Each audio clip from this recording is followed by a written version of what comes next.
ये देखिए ताजमहल की ओर प्रस्थान कर रहे हैं हम, यानी आगरा सिटी में हमारा प्रवेश हो चुका है।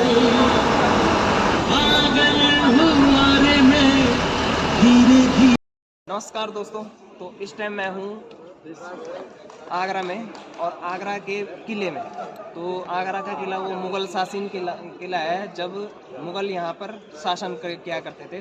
तो आपको यहाँ पर मैं एक छोटी सी जगह है, किले के अंदर ही स्थित है, और उसके बारे में मैं आपको बता दूं। मेरे पीछे आप देख सकते हैं, ये आपको यहाँ पे उस अकबर के समय पर क्या होता था, यहाँ पे फुहारा है ये, और यहाँ पे गुलाब जल रहता था। तो वहाँ एक सामने टंकी है, वहाँ से पानी प्रेशर के साथ यहाँ पे आता था और ये फुहारा बनता था। तो यहाँ पे जो गुलाब के पत्ते डालते थे तो गुलाब की जो खुशबू होती थी वो सीधा जाती थी अंदर। आप मेरे पीछे देख सकते हैं, ये जो है ये खास महल है, और ये अकबर और मुमताज़ बेगम जो है, मुमताज़ खास महल है, मुमताज़ बेगम का ये जो महल है, इसमें क्या होता था, खुशबू सीधा अंदर जाती थी, और अंदर जाती थी तो सामने देख सकते हैं यहाँ पे पर्दे होते थे, ईरानी पर्दे, और उन पर्दों से काफ़ी गर्माहट रहती थी। तो देख सकते हैं आप, पूरा ये मुमताज़ बेगम का महल है। इसके बाद मैं आपको इधर दिखाता हूँ, ये देखिए इधर की साइड, इधर सामने आप देख सकते हैं वो दरवाज़ा दिख रहा होगा, उसके अंदर मोहम्मद गजनवी जो है, जिसने सोमनाथ मंदिर लूटा था लगभग 1025 ईस्वी में, तो उसके पीछे एक बड़ा सा दरवाज़ा है, वो कहते हैं चंदन का है, लेकिन चंदन का नहीं, वो देवदार का दरवाज़ा है। उसकी लगभग ऊंचाई 16.5 फीट और चौड़ाई 13.5 फीट के आसपास है। देखने के लिए भव्य दरवाज़ा है। इसके बाद आपको इधर की साइड दिखाता हूँ मैं।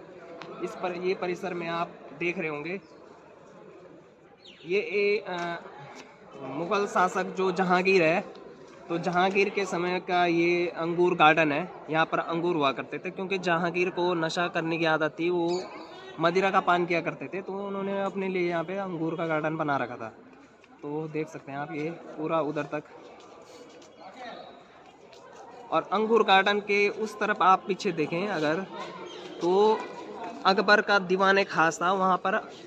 ये मेरे पीछे आप अगर देखेंगे तो ये दीवाने खास है, अकबर की यहाँ पर मुख्य मीटिंग बैठती थी। यहाँ पे उनके जो खास लोग होते थे वो बैठते थे, और चर्चा पर चर्चा ही चलती थी। उसके बाद उधर पीछे देख सकते हैं, वो जहांगीर के समय की न्याय की घंटी जिसको बोलते हैं, कि किसी को न्याय चाहिए होगा तो वहाँ जाता था, जंजीर खींचता था और घंटी बजती थी, तब उसको जाके न्याय मिलता था। तो किले की इस छोटी सी जगह का मैंने आपको सार बता दिया है। ठीक है दोस्तों, बाय बाय। ये देखिए यहाँ पे मुग़ल शासकों के समय पर क्या होता था, डांसिंग हॉल है ये देखिए, यहाँ पे ठीक बीच में यहाँ पे नृत्य डांस करते थे नर्तक, और ये ऊपर ऊपर जो छोटे छोटे दिख रहे होंगे आप जगह, यहाँ से लोग डांस देखते थे। ये देखिए, और सामने ये है डाइनिंग हॉल।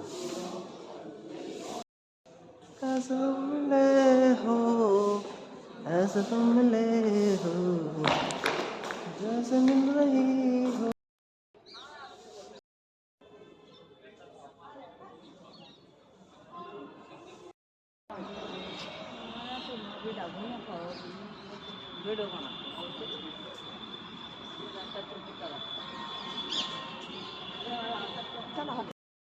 हम कब तो ले जा सकते हैं, बाहर का तो कोई भी ले जाएगा ऐसे।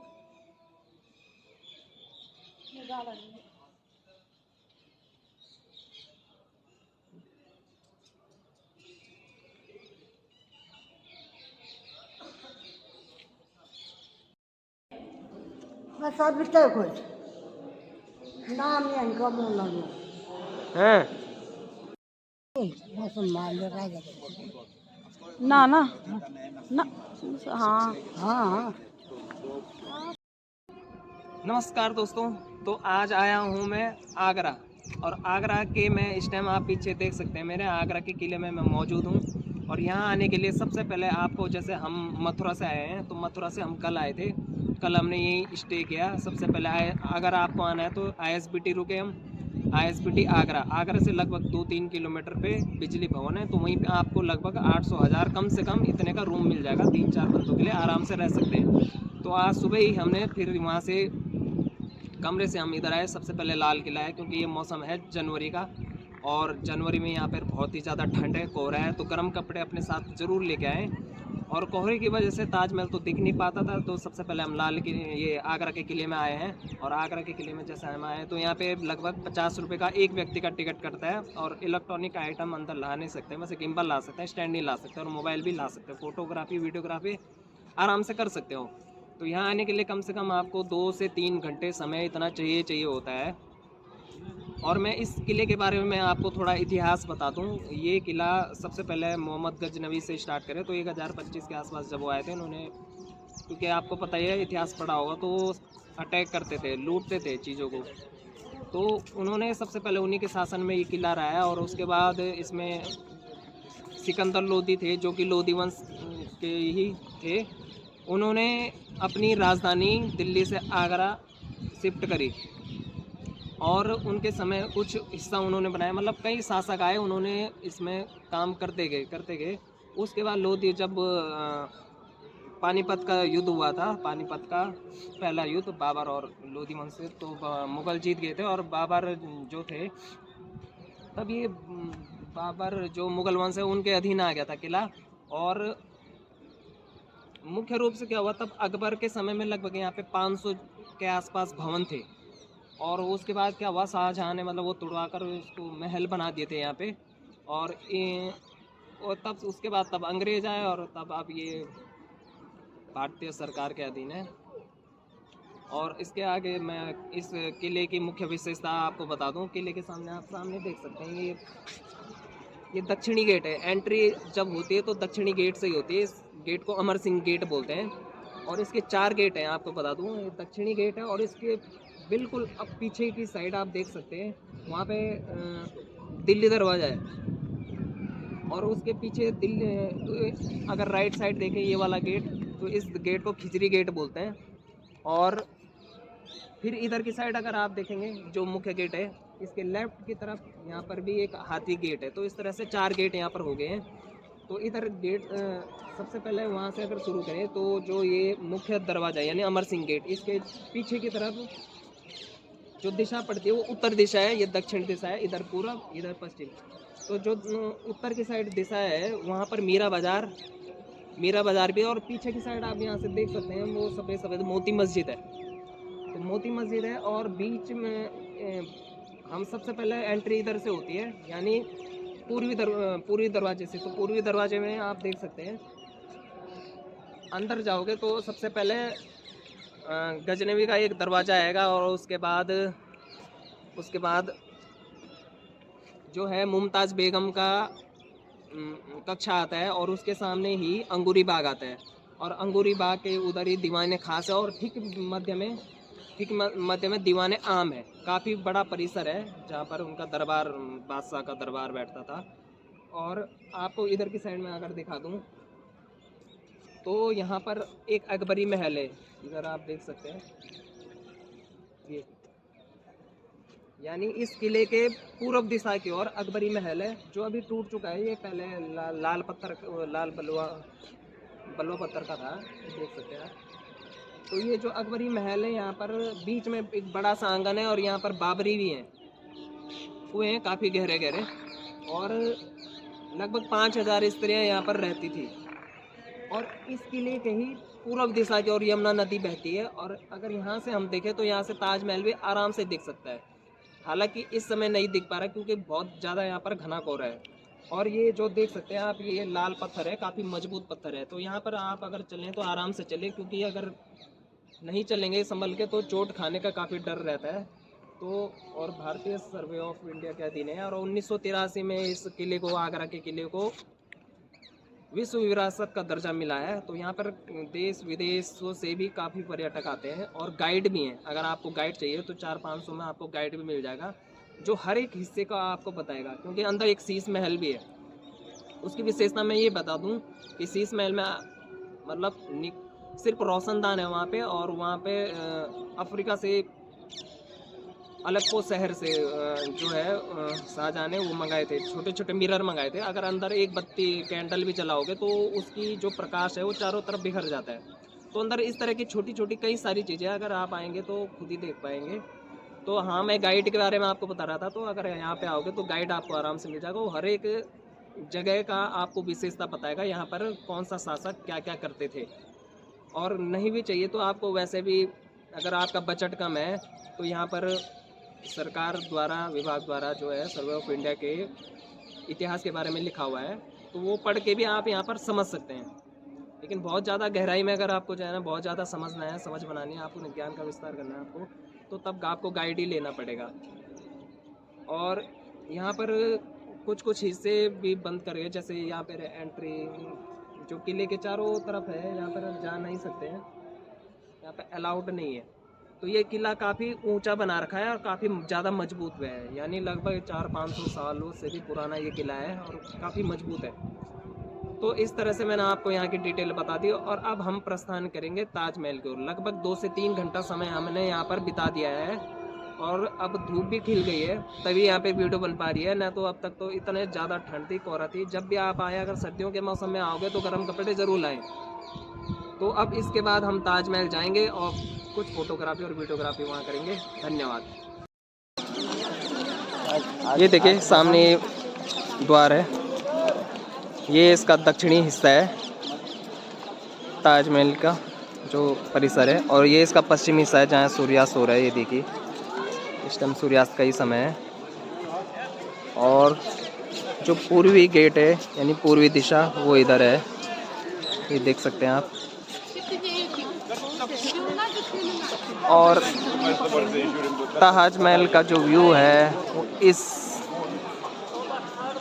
गेट से दिखता है। ये देखिए आप गेट के ठीक बीचों बीच देख सकते हैं ताजमहल का अद्भुत नज़ारा आप देख सकते हैं। और ये इसके साइड में यहाँ पर मैप बना हुआ है पूरे ताजमहल का, इसके परिसर का।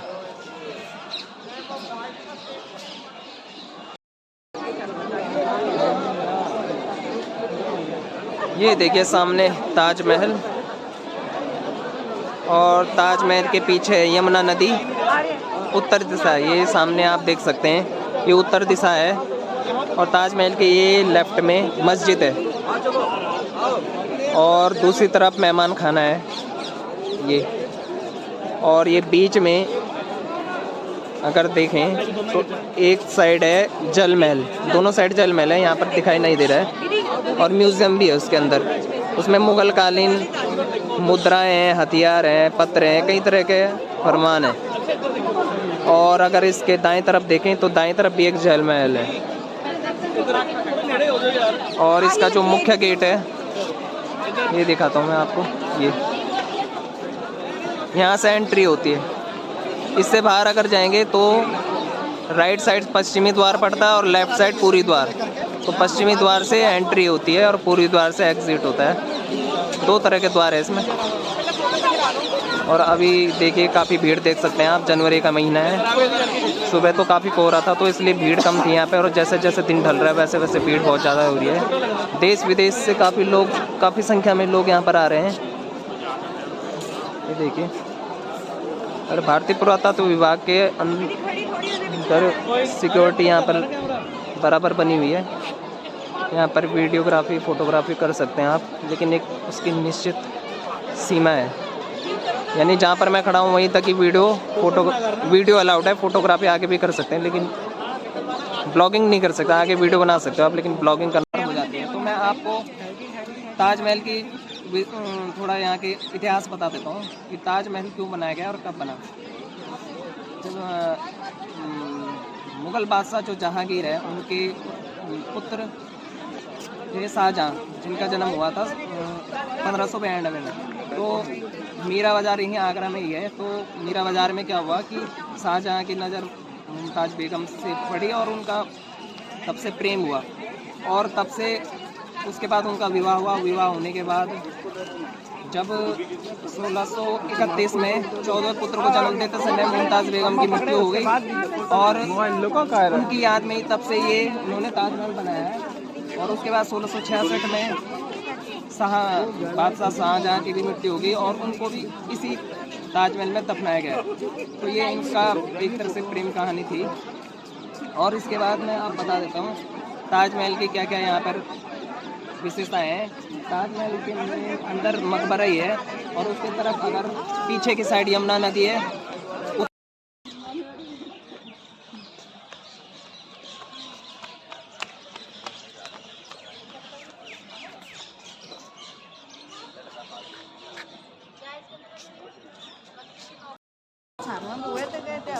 हो गया आ ही रहे पूरा दिन घुसी थे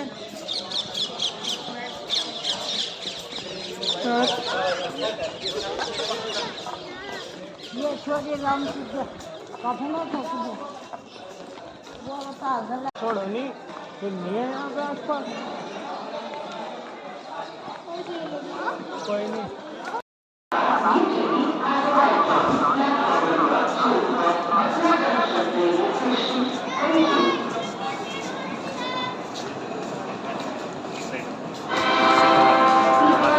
ये देखिए दोस्तों, अभी हम हैं मथुरा जंक्शन में और हम आगरा किला, ताजमहल, मथुरा वृंदावन, गोकुल, गोवर्धन सभी जगह घूम कर आ गए हैं और अब हमारी तैयारी है अपने घर वापस जाने की, हरिद्वार। तो अभी हम इंतज़ार कर रहे हैं 2-3 घंटे से बांद्रा एक्सप्रेस का, जिसका टाइम है रात 12:15 बजे। तो अभी लेट हो चुकी है तो उसी का इंतज़ार कर रहे हैं। और इसी बीच मैं आपको दिखा रहा हूँ ये मथुरा जंक्शन, ये देखिए रात का समय।